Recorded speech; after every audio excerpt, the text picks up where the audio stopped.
అందరికీ నమస్కారం.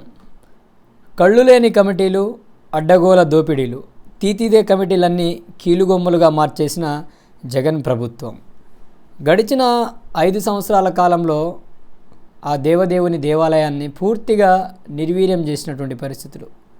గడిచిన కొన్ని రోజులుగా దేశవ్యాప్తంగా సంచలనంగా మారినటువంటి అంశం ఏదైతే ఉందో, తిరుమల లడ్డూలో ఏదైతే చేప నూనె కావచ్చు, అలానే మాంసపు కృతులకు సంబంధించినటువంటి కొవ్వు పదార్థాలు లభించడం, ఆ యొక్క దేవదేవుని ప్రసాదాన్ని, పవిత్రమైనటువంటి ప్రసాదాన్ని జగన్మోహన్ రెడ్డి తన స్వార్థం కోసం చేసినటువంటి కుట్ర ఏదైతే ఉందో, నిజంగా యావత్ దేశంలోని 140 కోట్ల మంది ప్రజలు కూడా ఆవేదనకు గురైనటువంటి పరిస్థితి. ఇలా జగన్మోహన్ రెడ్డి తన స్వలాభాల కోసం, తన స్వప్రయోజనాల కోసం రాష్ట్రంలో ఉన్నటువంటి అన్నిటినీ విధ్వంసం చేసినటువంటి పరిస్థితి.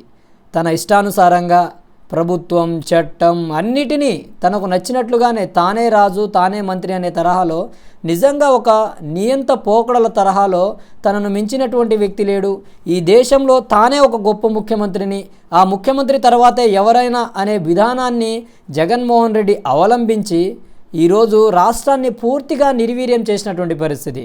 మొన్నటికి మొన్న జగన్మోహన్ రెడ్డి మీరు ఏమని చెప్పారండి? పులివెందుల ఎమ్మెల్యే గారు తిరుమల తిరుపతి దేవస్థానాన్ని సందర్శించి స్వామివారిని దర్శించుకొని ఈ యొక్క పాపానికి పరిష్టంగా ఈ పాపాన్ని కడిగేస్తాను అని పాదయాత్ర చేసుకుంటూ వెళ్తానన్నారు. ఎందుకు వెళ్ళలేకపోయారు జగన్మోహన్ రెడ్డి గారు? ఏదైనా అంటే నా పార్టీ క్యాడర్ని రానివ్వలేదని. మీరు వచ్చి మళ్ళా ఏం చేయాలని? అసాంఘిక కార్యకలాపాలతో ప్రజలను రెచ్చగొట్టి మీ క్యాడర్ సహకారంతో రాష్ట్రాన్ని విధ్వంసం సృష్టించాలనుకున్నారా? పోలీసులు ముందు జాగ్రత్తలో భాగంగా చిత్తూరు జిల్లా వ్యాప్తంగా పోలీస్ 30 యాక్ట్ అమల్లో ఉందని చెప్పారు. మీకేమైనా నోటీసులను ఇచ్చారా? లేదు కదా. మీరు తిరుమల వెళ్ళడానికి ఎవరు అడ్డుకున్నారు? మీరు వెళ్ళాలనేటువంటి ఆలోచన లేదు. ఎందుకంటే తిరుమలకు వెళ్ళవలసి వస్తే డిక్లరేషన్లో సంతకం పెట్టవలసి వస్తుంది.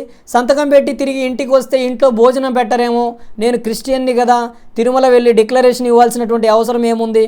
అంటే గడిచిన 5 సంవత్సరాల కాలంలో ముఖ్యమంత్రిగా ఉన్నప్పుడు కనీసం ఆ చట్టాలను కానీ లేకపోతే ఈ యొక్క వ్యవస్థలను కానీ మీరు గౌరవించలేదు. ఎందుకంటే మీరు ముఖ్యమంత్రి కదా, మిమ్మల్ని మించినటువంటి వ్యక్తి ఎవరు లేరు కదా. మీరు అనుకున్నదే సాధిస్తారు, మీరు అనుకున్నదే చేయగలుగుతారు. ఎందుకంటే 11 కేసుల్లో, సిబిఐకి సంబంధించినటువంటి కేసుల్లో 11 సంవత్సరాలుగా బెయిల్ మీద ఉన్నారంటే మిమ్మల్ని మించిన గొప్ప చట్టాలను గౌరవించేటువంటి వ్యక్తి ఎవరున్నారు? జగన్మోహన్ రెడ్డి గారు. మీకు చట్టాల పట్ల, న్యాయ వ్యవస్థ మీద, న్యాయస్థానాల మీద గౌరవం ఉందా? లేదు కదా. అందుకే మీ 5 సంవత్సరాల పాలనా కాలంలో పూర్తిగా రాష్ట్రాన్ని నిర్వీర్యం చేశారు. ప్రశ్నించే వారి మీద కేసులు పెట్టారు, మాట్లాడే వారిని హింసించారు, ఏదైనా అడిగితే వారిని వేధించి చంపారు. గడిచిన 5 సంవత్సరాలుగా మీరు చేసింది అదే కదా జగన్మోహన్ రెడ్డి గారు. కనీసం ఆ 5 సంవత్సరాల కాలంలోనైనా తిరుమల తిరుపతి దేవస్థానం యొక్క ప్రతిష్టను కాపాడలేదు. కనీసం ఇప్పటికైనా కాపాడండి. వెళ్ళి సంతకం పెట్టి భగవంతుని దర్శించుకోండి. ఎవరడ్డొచ్చారు మీకు? అబ్దుల్ కలాం గారి కంటే గొప్పవాళ్ళేం కాదు కదా. ఈ దేశపు రాష్ట్రపతి, ఈ దేశపు ప్రథమ పౌరుడైనటువంటి అబ్దుల్ కలాం గారే తిరుమల తిరుపతి దేవస్థానం, కలియుగ వైకుంఠం వెంకటేశ్వర స్వామి వారిని దర్శించవలసి వచ్చినప్పుడు అదే డిక్లరేషన్లో సంతకం పెట్టారు. మీ తండ్రి గారైనటువంటి వైఎస్ రాజశేఖర రెడ్డి గారిని ముఖ్యమంత్రి చేసినటువంటి సోనియా గాంధీ గారి కంటే పెద్ద గొప్పవారేం కాదు కదా. సోనియా గాంధీ గారే కూడా డిక్లరేషన్లో సంతకం పెట్టారు. ఇలా దేశ విదేశాలకు చెందిన గొప్ప గొప్ప ప్రముఖులే డిక్లరేషన్లో సంతకం పెట్టి పైకి వెళితే నువ్వు సెక్యులరిజం అంటావు. ప్రతి మతానికంటూ కొన్ని సిద్ధాంతాలు, కొన్ని విధి విధానాలు ఉంటాయి జగన్మోహన్ రెడ్డి గారు. వాటిని గౌరవించాలి. నువ్వు గడిచిన 5 సంవత్సరాల కాలంలో ముఖ్యమంత్రిగా ఉన్నప్పుడు ఎలాగో గౌరవించలేదు. నీకు ఏ మతం మీద గౌరవం లేదు. ఇటు హిందూ మతం మీద కానీ, అటు క్రిస్టియానిటీ మీద కానీ, లేకపోతే ముస్లిం మతం ఏదైతే ఇస్లాం మతం మీద కానీ నీకు ఎటువంటి నమ్మకం లేదు. నీకు ఎటువంటి వాళ్ళ మీద ప్రేమాభిమానాలు లేరు. ఏ మతాన్ని కూడా నువ్వు కేవలం నీ రాజకీయ స్వార్థ ప్రయోజనాల కోసమే ప్రతి వ్యక్తిని, ప్రతి కులాన్ని, ప్రతి మతాన్ని, ప్రతి జాతిని నీ స్వప్రయోజనాల కోసమే వాడుకున్నావు తప్ప ఎవరి మీద నీకు ప్రేమ లేదు. నిజంగా నిన్న మాట్లాడుతూ ఏం చెప్పారండి జగన్మోహన్ రెడ్డి గారు? మీ మతం మానవత్వమా? నిజంగా మీకు మానవత్వమే ఉంటే గడిచిన 5 సంవత్సరాల కాలం ఏదైతే 2019 నుంచి 2024 ఎన్నికల వరకు కూడా ఎన్ని విధ్వంసాలు చేశారండి? ఎంతమందిని చంపారు? అమర్నాథ్ గౌడ్ లాంటి అమాయక చిన్నపిల్లలను చంపి మీ పొట్టన పెట్టుకున్నారు కదా. మరి మీ మానవత్వం యాడికి పోయింది జగన్మోహన్ రెడ్డి గారు? నిజంగా ఈరోజు నేను ఒక సెక్యులర్ వ్యక్తిని, అన్ని మతాల మీద నాకు గౌరవం ఉంది, అన్ని మతాలను నేను గౌరవిస్తున్నాను అని అంటున్నారు. మరి నిజమే. గడిచిన 5 సంవత్సరాల కాలంలో ఒక ముఖ్యమంత్రిగా ఈ రాష్ట్రంలో ఉన్నటువంటి 5 కోట్ల మంది ప్రజల ప్రతినిధిగా తిరుమల వెంకన్నకు మీరు పట్టు వస్త్రాలు సమర్పించిన తరుణంలో ఏ రోజు మీరు కుటుంబ సమేతంగా సతీ సమేతంగా వెళ్ళి పట్టు వస్త్రాలను సమర్పించారు జగన్మోహన్ రెడ్డి గారు? చెప్పండి. మీ ప్రభుత్వ హయాంలో ఉన్నటువంటి ఈఓ అయినటువంటి ధర్మారెడ్డి కానీ లేకపోతే చైర్మన్లు కానీ ఇష్టానుసారంగా తిరుమల ప్రతిష్టను ఇష్టానుసారంగా దిగదార్చారు. తిరుమల కొండపై జరిగేటువంటి అన్నదానాన్ని పూర్తిగా నిర్వీర్యం చేశారు. లడ్డూ ప్రసాదాన్ని మీ ఇష్టానుసారంగా కల్తీ చేసి లడ్డూ ప్రసాదంతో ఆ భగవంతుని మహాప్రసాదంతోనే చెలగాటాడారు.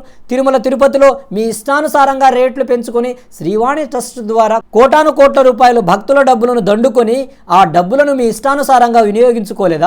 పింకు డైమండ్ అంటూ మరొకటంటూ ఎన్నో దుష్ప్రచారాలు. ఆనాడు మీరు ప్రతిపక్షంలో ఉన్నప్పుడు అదే దుష్ప్రచారం చేశారు. అధికారంలో ఉన్నప్పుడు కూడా ఆ తిరుమల వెంకన్న కోట్లాది రూపాయలను దారి మళ్లించి మీ ఇష్టానుసారంగా మీ స్వప్రయోజనాల కోసం వినియోగించుకున్నారు. ఆ విధంగా మీరు వివరించారు కాబట్టి ఆ దేవదేవుడు మీకు కనీసం ప్రతిపక్ష హోదా లేకుండా కేవలం 11 స్థానాలకు పరిమితం చేసి మిమ్మల్ని కేవలం పులివెందుల ఎమ్మెల్యేగానే పరిమితం చేశాడు జగన్మోహన్ రెడ్డి గారు. భగవంతుడితో ఆటలు సరైనది కాదు. భగవంతుడి పట్ల, మతం పట్ల, జాతి పట్ల విశ్వాసం ఉంటే ఆ విశ్వాసాలను గౌరవిద్దాం, పరమత సహనాన్ని కలిగి ఉందాం. మనకి విశ్వాసం లేదు, మనం నమ్మం అంటే వాటి గురించి మాట్లాడకుండా, వాటి గురించి ప్రస్తావించకుండా మౌనంగా ఉంటే సరిపోతుంది. ఎందుకు ఇవన్నీ? సెక్యులరిజం అంటావు. సెక్యులరిజం అంటే ఏంటి? పరమత సహనం కలిగి ఉండడం, భిన్న మతాలు, భిన్న సంస్కృతులు, భిన్న జాతులు, భిన్న వేషధారులు కలిగినటువంటి భిన్నత్వంలో ఏకత్వం ఈ నా భారతదేశం. ఈ భారతదేశం అంటే ఏ వ్యక్తికో, ఏ కులానికో, ఏ మతానికో, ఏ జాతికో చెందినటువంటి దేశం కాదు. 140 కోట్ల మంది ప్రజల దేశం ఈ భారతదేశం. హిందూ, ముస్లిం, సిక్కు అన్ని మతాలు కలిసికట్టుగా ఉంటేనే ఈ భారతదేశం ఉంటుంది. పరమతం సహనం కలిగి హిందువులు ఇతర మతాలను గౌరవించాలి, ఇతర మతస్థులు కూడా ఇతర మతాలను గౌరవించుకుంటూ వెళ్తేనే ఈ దేశంలో ఈ దేశం యొక్క ప్రతిష్ట పెరుగుతుంది. కానీ మీలాంటి మూర్ఖులు, మీలాంటి అజ్ఞానుల వల్ల ఈ రాష్ట్రపు ప్రతిష్టే కాదు, ఈ దేశ ప్రజల యొక్క ప్రతిష్టను కూడా దిగజార్చే విధంగా మీ వ్యవహార శైలి ఉంది జగన్మోహన్ రెడ్డి గారు. డిక్లరేషన్ అనేది తిరుమల తిరుపతి దేవస్థానానికి సంబంధించినటువంటి ఒక చట్టం. గొప్ప వారి డిక్లరేషన్ సమర్పిస్తే ఏమవుతుంది? మీరు క్రిస్టియన్ మతానికి చెందిన వ్యక్తే కదా. ఈరోజు మేము కూడా క్రిస్టియానిటీని గౌరవిస్తున్నాం, ఇతర మతాలను గౌరవిస్తున్నాం. ప్రతి మతాన్ని కూడా గౌరవిస్తేనే దాంట్లో గొప్పదనం ఉంటుంది. కానీ ఇష్టానుసారంగా వ్యవహరించి నేనే చేసుకుంటాను, నా ఇష్టానుసారంగా తప్పుడు ప్రచారాలు చేస్తాను, నన్ను తిరుమల వెళ్లకుండా అడ్డుకున్నారు, నన్ను తిరుమల వెళ్ళలేకుండా ఆపుతున్నారు అనేటువంటి దుష్ప్రచారాలు ఆపుకోండి జగన్మోహన్ రెడ్డి గారు. అలానే 28వ తారీఖు రాష్ట్ర వ్యాప్తంగా మీతో పాటు వైఎస్ఆర్సీపీ శ్రేణులు పూజా కార్యక్రమాల్లో పాల్గొంటారని మీరు చెప్పారు. ఎక్కడ పూజా కార్యక్రమంలో మీరు పాల్గొన్నారు జగన్మోహన్ రెడ్డి గారు? మీ పార్టీ క్యాడర్ ఏ పూజా కార్యక్రమాల్లో పాల్గొన్నారు? ప్రాపపక్షాలను చేశారా? మీరు చేసిన పాపానికి ప్రాయశ్చిత్తం చేశారా? చేయలేదు. మీకు ఎందుకంటే మతం పట్ల, హిందూ మతం పట్ల, వెంకటేశ్వర స్వామి పట్ల మీకు నమ్మకం లేదు, విశ్వాసం లేదు. ఆయన గౌరవించాలి, కనీసం పరమత సహనంతో ఆ యొక్క మత సిద్ధాంతాలను, మత ధర్మాలను గౌరవించాలనేటువంటి ఆలోచన మీకు లేదు. ముఖ్యమంత్రిగా మీరు చేసినటువంటి నిర్వీర్యం ఏదైతే ఉందో ఈరోజు దేవదేవుని యొక్క ప్రతిష్టనే దిగజార్చే విధంగా మీరు వ్యవహరించారు జగన్మోహన్ రెడ్డి గారు. భగవంతుడితో ఆటలు మంచిది కాదు. ఇప్పటికైనా మీ ఆలోచన తీరును మార్చుకోండి, లేకపోతే రాబోయేటువంటి రోజుల్లో చాలా ఘోరమైన పరిణామాలను మీ ఎదుర్కోవాల్సి వస్తుంది. ఏదైతే సిబిఐ కేసుల్లో బెయిల్ తీసుకొని తిరిగినంత సింపుల్ కాదు. ప్రజల నుంచి వచ్చేటువంటి వ్యతిరేకతను తట్టుకోవడం, ప్రజల నుంచి వచ్చేటువంటి తీవ్రతను తట్టుకోవడం అంత సింపుల్ కాదు జగన్మోహన్ రెడ్డి గారు. ఆలోచించండి, ఆలోచన తీరును మార్చుకొని ముందుకు వెళ్ళండి. తప్పకుండా రాబోయేటువంటి రోజుల్లో ప్రజలు కూడా మీ పట్ల కొంత గౌరవాన్ని కలిగి ఉంటారు తప్ప మీ ఇష్టానుసారంగా వ్యవహరించి మీరు ఇష్టం వచ్చినట్లు చేసుకుంటూ వెళ్తామంటే సహించడానికి ఎవరు లేరండి. ఇది ప్రజాస్వామ్యం. ప్రజలచే, ప్రజలకై, ప్రజల కొరకు ఎన్నుకోబడినటువంటి ప్రజాప్రభుత్వాలు. ఈ ప్రజల యొక్క సౌలభ్యం కోసం ఈ ప్రజాప్రభుత్వాలు పనిచేయాలే తప్ప మా ఇష్టానుసారంగా వ్యవహరిస్తాం, మా ఇష్టానుసారంగా ఉంటాం, మా ఇష్టం వచ్చినట్లు చేస్తామంటే ఇక్కడ సహించడానికి ఏ ప్రజలు సిద్ధంగా లేరు. కాబట్టే మిమ్మల్ని ఇంటికి పంపించారు జగన్మోహన్ రెడ్డి గారు. దేవదేవుని యొక్క డబ్బులకు సంబంధించి, హోండీ ఆదాయానికి సంబంధించి కోటాను కోట్ల రూపాయలు దారి మళ్ళీ అయినటువంటి ఆరోపణలు కూడా వస్తున్నాయి. ఆ ఆరోపణలకు సంబంధించి కూడా రాబోయేటువంటి రోజుల్లో పూర్తి విచారణ జరగబోతుంది. తిరుమల తిరుపతి దేవస్థానాలకు సంబంధించినటువంటి సంపూర్ణమైనటువంటి మీరు చేసినటువంటి విధ్వంసం ఏదైతే ఉందో ఆ విధ్వంసానికి సంబంధించినటువంటి ఒక్కొక్కటిగా బయటకు వస్తున్నాయి. రాబోయేటువంటి రోజుల్లో తప్పకుండా మీరు దీనికి సంబంధించి భారీ మూల్యం చెల్లించుకోవాల్సి వస్తుంది. భగవంతుడితోనే మీరు చెలగాటమాడారు. భగవంతుని యొక్క భక్తితో, భక్తుల యొక్క విశ్వాసంతోనే మీ ఇష్టానుసారంగా వ్యవహరించారు. కాబట్టే ఈరోజు ఈ గతికి మీకు వచ్చారు. కాబట్టి ఇప్పటికైనా మీ ఆలోచన తీరు మార్చుకోమని నేను మీకు హితవు పలుకుతున్నాను జగన్మోహన్ రెడ్డి గారు.